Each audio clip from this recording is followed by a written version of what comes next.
Have you ever been completely certain about something only to discover later that you were wrong? Or found yourself replaying a conversation convinced you had said the wrong thing? Maybe someone didn't reply to your message, and before long your mind had already written the rest of the story. They must be upset with me. I must have done something wrong. It feels real, it feels convincing, but is it true? The surprising answer is that your brain isn't trying to deceive you, it's trying to protect you. Welcome to The Amazing Mind, a series from Room for the Mind, where we explore the remarkable ways our brains shape how we think, feel, and experience the world. Today we're asking an intriguing question: why does your brain sometimes lie to you? Many people imagine the brain as a camera that faithfully records everything happening around us, but that's not how it works. Your brain is constantly making predictions. Every moment it receives far more information than it could ever process consciously.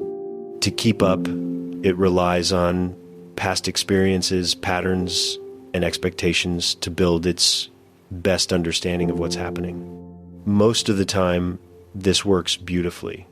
It's what allows us to recognize familiar faces instantly, understand speech in a noisy room, react quickly to danger, and navigate everyday life without becoming overwhelmed.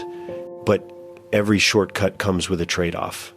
It's sometimes the brain guesses correctly, sometimes it doesn't. And when those predictions are wrong, they can feel every bit as real as the truth.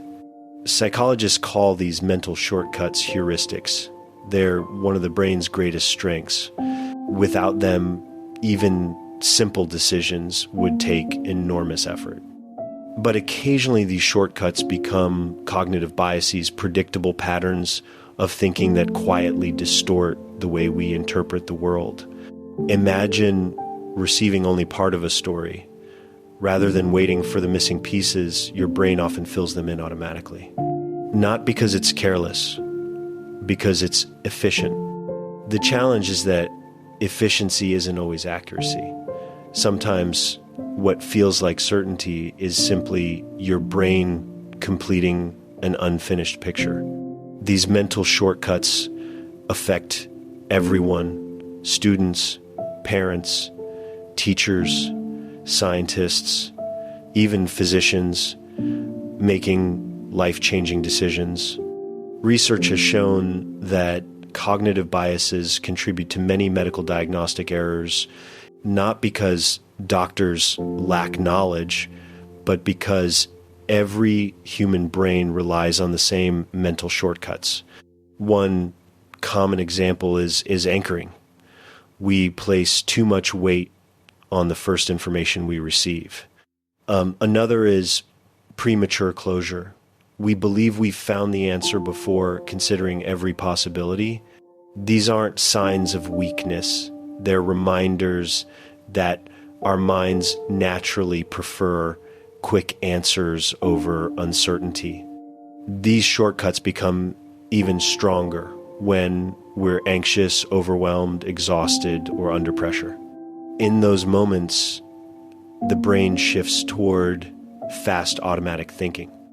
That's useful in an emergency, but everyday life isn't always an emergency.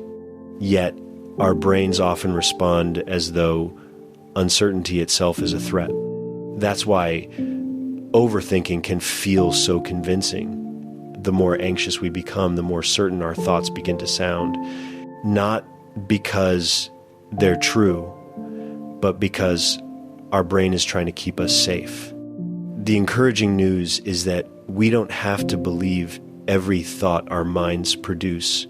One simple habit can make a remarkable difference. Pause, take a slow breath, then ask yourself, what evidence do I actually have? And perhaps even more importantly, what else could this mean? Those few words invite your brain to slow down, to become curious instead of certain, to explore possibilities instead of assuming conclusions. Often that's all it takes to see a situation more clearly. The human brain is one of nature's greatest achievements. It allows us to learn, imagine, solve problems, build relationships, and create meaning. It also takes shortcuts. Sometimes those shortcuts help us. Sometimes they mislead us. Understanding how the brain works isn't about finding flaws.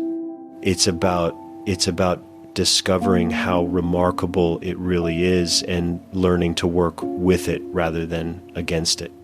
Because when we understand our minds, we become less controlled by our automatic thoughts and more able to respond with wisdom, perspective, and compassion. Thank you for joining me for this first episode of The Amazing Mind. I hope you'll join me again as we continue exploring the fascinating science behind the mind we all share.